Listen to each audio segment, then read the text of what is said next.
This is your daily financial news. This is a news show I try to get done first thing in the morning before we start our expert series. Normally, you count on this at 7:30, except on Thursdays because we interview the one and only Jonathan Twomley at 7:30 a.m. So let's get into the news. First, did housing bottom? Yes, folks. National Association of Realtors is trying to put out a message that housing has bottomed. I hope you are not laughing too hard, but yes, according to the chief economist Lawrence Yun, pending home sales last month being down 1% was a sign that housing is at or near a bottom. Now, let's be clear. What the chief economist is talking about is transactions, right? Remember, there's this debate about transactions and price. Lawrence is trying to put on a brave face and say that housing has bottomed. I do not believe that is true. I believe there is more pain to come. I believe you've heard me say 30% crash this year, 50% crash peak to trough.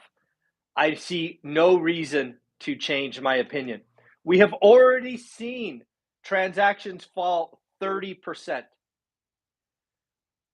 So let's wrap that up. I think there's a lot more pain to come. Transactions. Why do I say that? Well, I think what we have seen, if you kind of try to tie all of these pieces together, is a mortgage rate at 6% does serious damage to the housing market. It wipes out roughly 18 million buyers. Also at 6%, it keeps a lot of supply off the market, right? This is the classic, the Fed broke housing. They have destroyed demand and they have destroyed supply. So we are going to get less transactions. I believe what we are about to go through is a rising rate environment. I believe the Fed's going to go up at least 100 basis points between today and the end of the year. I believe this could take mortgage rates over that threshold of 6%, and it might push us to 7% by the summer of next year. So in short, housing has not bottomed, in my opinion. Transactions have more to fall. So Lawrence, it's cute that you're saying that, but I believe interest rates will go up from here. I believe that transactions will continue to fall because the supply-demand equation is just broken thanks to the Federal Reserve. Next up, well, we got the student loan forgiveness. I don't know how you feel about it. I frankly don't care one way or the other. We probably all knew this was coming. I was surprised by a couple of things. I haven't validated this data. In the world of fake news, I'm always apprehensive, but I think these seem to be from a decent source. One, there are 43 million borrowers with student debt. Because we're going to forgive 10,000 and up to 20,000 if it's a Pell Grant, roughly 20 million. So that's like, let's just call it half. It's not quite half, but it's almost half. Almost half of the student loan debt or the student loan borrowers will be wiped out completely.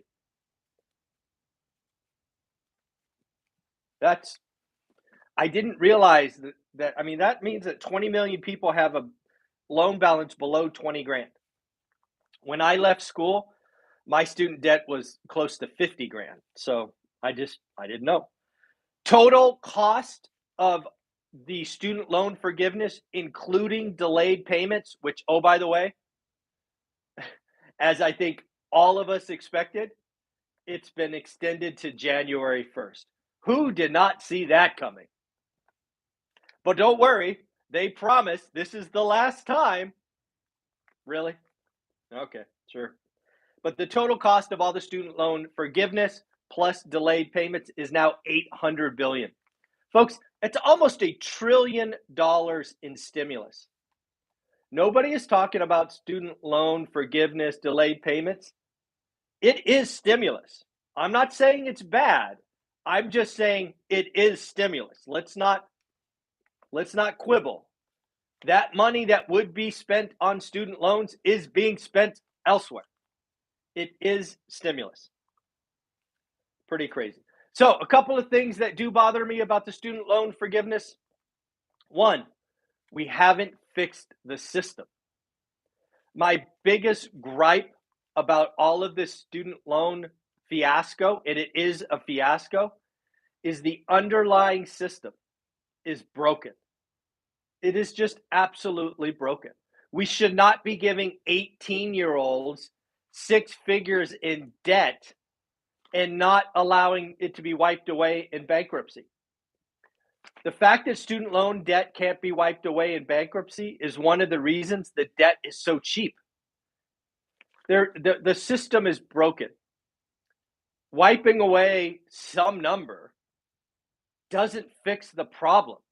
Fix the problem. And then number 2, is this now a campaign strategy? Now, I don't think anybody on the Democratic side will say this is bribery, but you better believe the folks on the Republican side will say this $10,000 giveaway so close to midterms is a bribe. Do with that what you will. But who is to say that next presidential election, there is not another $10,000 forgiven in, say, October of 2024? Could it happen again? What is to stop the next president? Every 2 years, the president could sign, hey, I'll give 20 grand or 10 grand away. Fix the system, folks. Fix the system. I read a crazy stat yesterday that is disturbing. Disturbing. Apparently, I almost can't believe this is true. But 1 in 6 Americans are behind on utility bills. Think about that. That's like 17%. 1 in 6 Americans are behind on utility bills. That's bonkers. That's crazy, right? That's insane. A lot of this is because during the crisis, just like forbearance, just like student loans, utilities made it clear that they wouldn't shut off. So people didn't pay. Now they have these huge balances because they chose to spend money elsewhere. Financial management by the average American is not great. And it is shocking that 1 in 6, if this article is correct, Americans are behind on the utility bills. I hope that is not true. Next, earnings. We got a bunch of earnings. NVIDIA, remember, they lowered guidance about 3 weeks ago. Lowered guidance. They basically missed top, missed bottom. Gaming revenue is down 33%, and they lowered guidance. I would expect their stocks to be down today. Salesforce.com beat top line, beat bottom line, but gave weak guidance. But they did issue a $10 billion stock buyback. Box beat top, beat bottom, but gave a weak forecast. Victoria's Secrets missed top, missed bottom, and said customer demand is waning. Peloton missed top line, missed bottom line, declining revenue, negative gross margins, deep operating loss. Woo! Peloton in trouble. Dollar Tree beat top line, beat bottom line, but gave lower guidance. Again, we're trying to figure out what is going on in retail. If you're at the top of the food chain, Nordstrom's told us this week that they are losing the bottom end of their buyers. Macy's has told us they're losing folks. Walmart has told us they're losing folks. Now Dollar Tree. It is not good out there in consumer world. Dollar General did beat top line, beat bottom line, but fell as Dollar Tree lowered guidance. And then finally, Abercrombie and Fitch missed top line, missed bottom line, and cut forecasts. We are seeing lots of retailers cut forecasts going forward on consumer demand. Stephan, if you don't know, a lot of people in the YouTube world don't know that Stephan also is pretty prolific on Twitter. Graham put out a tweet series basically highlighting how to get ready for a recession. You and I have been talking about winter is coming, getting prepared. I thought I would share Graham's 3 steps. Number 1, become indispensable at your job. What I would tell you to do is get close to revenue. Not new products, I'm talking core revenue. Number 2, keep 3 to 6 months of emergency reserves. I think that is always a wise idea. Heading into a recession, closer to 6 months, please, if possible. Then number 3, invest in yourself. Pick up new skills, and of course, keep your resume up to date. I think those are always wise advice. Again, this is an environment, recessions are, new companies are made, new dreams are made. They are opportunities. Don't be scared. Don't shrink. Prepare, and then go find your opportunity. Opportunities are easier to find in a recession because most people get scared and run away. Toll Brothers, I dug into their earnings a little bit because, again, one of the surprising announcements yesterday was new homes had almost 11 months supply total, but roughly 10 months of that supply was in progress. Toll Brothers reported yesterday a 60% decline in orders. So I went through Toll Brothers' earnings call or earnings kind of, breakdown. And what they highlighted is they have strategically paused construction after laying pads. What does that mean?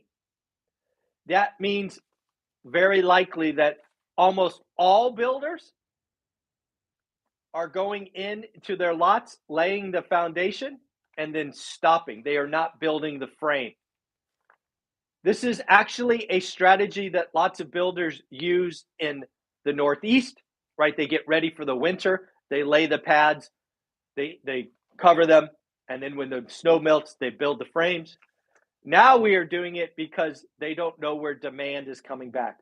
Rates are up, buyer traffic is down, so builders are going to slow down. This is part of the real estate or housing depression. Excuse me. Lots of less home building, lots of less home sales, lots of less transactions. It is going to be bad for at least another year, possibly year and a half. We have to watch the mortgage rates. Mortgage rates break 6, and heaven forbid get close to 7. Transactions are going to continue to go down, down, down. I'm afraid we have not hit bottom in transactions. I believe transactions will fall further. Excuse me. What else? We got Neil Kashkari talking. He is now the most hawkish Fed president. He is afraid the board will pause too soon. He is talking about the 70s and the mistakes of the 70s of the Fed pausing, start and stopping, causing double dip recessions.